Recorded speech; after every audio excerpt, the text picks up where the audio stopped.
lagi tadi suhu. Nah, itu bisa dihubungkan dengan proses terjadinya pengoplosan. Lalu saya share untuk ini ya, apa ini namanya, share untuk tugas. Salah nih ya, harusnya ini tuh bukan ini.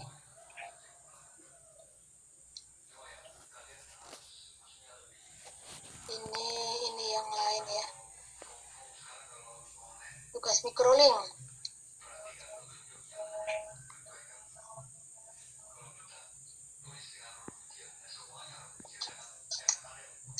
Salah tulis saya, bukan tugas bioremediasi ya, tugas microlink.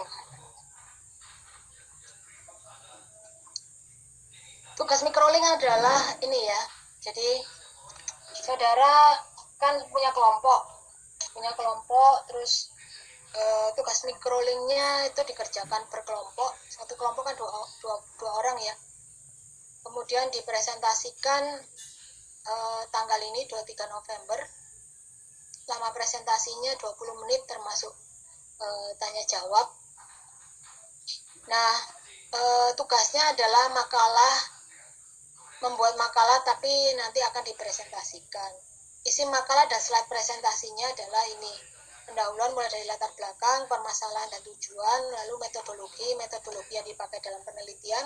Kemudian hasil adalah hasil penelitian yang dipaparkan dalam artikel. Referensinya itu artikel jurnalnya diacu.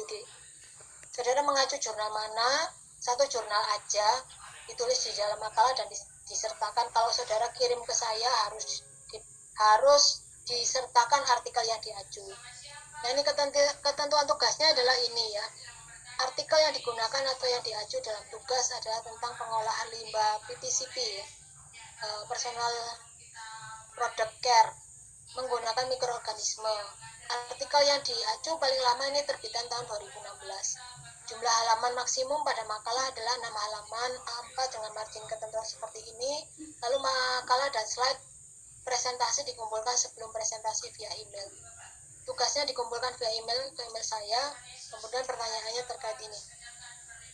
Nah, ini kenapa sih saya minta limbah farmasi itu sekarang kan jadi satu limbah yang sangat sangat populer di dunia gitu ya. Orang mulai melirik karena apa? Karena pharmaceutical and personal care product ini kan kita gunakan sehari-hari ya. Untuk apa? Untuk meningkatkan kualitas hidup kita. Jadi misalnya kita pakai hand and body lotion, kita pakai sabun, apalagi COVID ini ya, kita pakai sabun sabun cuci tangan dengan kandungan senyawa tertentu yang memang fungsinya sebagai desinfektan. Kemudian kita pakai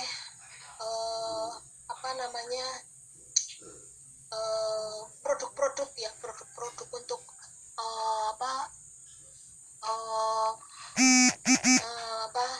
penghalus kulit misalnya dan lain sebagainya. Nah, itu semakin banyak gitu ya, di dunia itu semakin banyak senyawa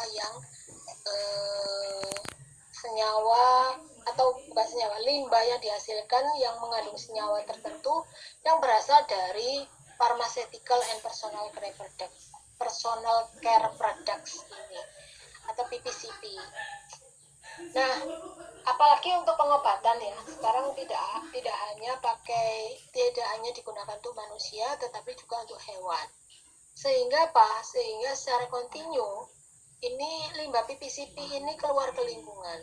Jadi ada ini, mungkin saudara tahu juga ya, dan saudara mungkin tidak pernah memperhatikan sabun-sabun atau sampo yang saudara pakai. Misalnya ada sabun yang pakai triclosan itu termasuk juga senyawa PPCP ya. Jadi ini misalnya adalah diclofenac, thiopamidol, mus, carbamazepine, lalu ibuprofen, clovibric acid, triclosan yang tadi saya bilang ya, kemudian phthalate, bisphenol A, BPA sekarang dilarang itu ya. Nah, itu kan senyawa-senyawa yang keluar ke lingkungan secara kontinu karena apa? Karena produk-produk ini memang kita pakai. Nah, resikonya apa sebenarnya? Resikonya adalah dampak negatif terhadap kehidupan akuatik. Karena apa? Karena kan ini ditambahkan sebenarnya dalam konsentrasi yang sangat kecil ya. Kenapa sangat kecil ya? Karena tujuannya adalah dengan konsentrasi yang kecil itu sudah memberikan dampak yang besar misalnya. Misalnya triklosan tidak akan ditambahkan dalam skala miligram per liter ya, tapi mungkin mikrogram per liter bahkan nanogram per liter. Tapi kenapa seperti itu ya? Diharapkan dengan konsentrasi mikrogram atau nanogram aja sudah menimbulkan dampak yang bagus. Misalnya kalau kita triklosan gitu ya, konsentrasi kecil aja tangan kita udah bersih gitu ya. Nah, dampaknya di lingkungan air tawar adalah apa? Persisten. Sebenarnya semi persisten ya.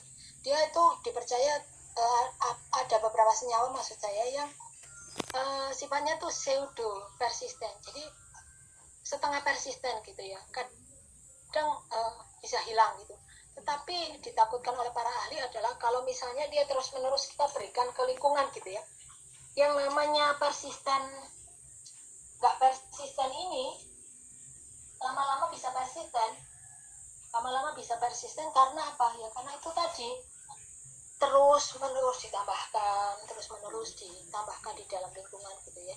Lalu yang ditakutkan lagi adalah timbulnya organisme-organisme yang persisten terhadap senyawa-senyawa tertentu. Jadi misalnya antibiotik gitu ya, limbah antibiotik yang kita tambahkan terus-menerus ke ini, kemana itu namanya, ke lingkungan gitu ya, dikeluarkan ke lingkungan. Karena dia kan satuannya kecil ya, satuannya sampai mikrogram atau nanogram. Karena satuannya kecil itu, maka mikirnya dibuang ke lingkungan itu oke gitu. Lalu